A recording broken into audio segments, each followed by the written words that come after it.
என்னப்பா ஒரு டெல்லிக்கு போனாலே குழப்பம்னு ஏன்பா எடுக்கிறீங்க?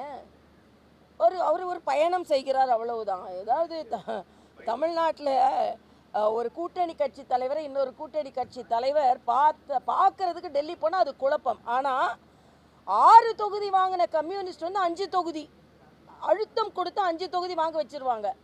6 தொகுதி வாங்கின மதிமுக 5 தொகுதி கொடுத்து அழுத்தம். ஆனால் அழுத்தமே இல்லையா, எந்த குழப்பமும் இல்லையா.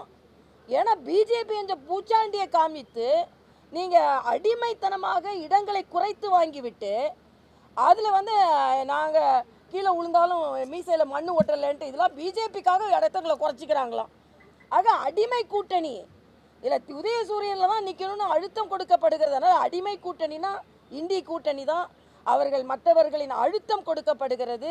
அவங்க சீட்டுகளை பறித்து விட்டு தேசிய ஜனநாயக கூட்டணியும் பிஜேபியும் காண்பித்து தான் உங்களோட சீட் ஷேரிங்கை பிஜேபியை காண்பித்து தான் நடத்த வேண்டியிருக்குது திமுக அணி என்பதையும் இங்கே நான் தெரிவித்துக் கொள்கிறேன்.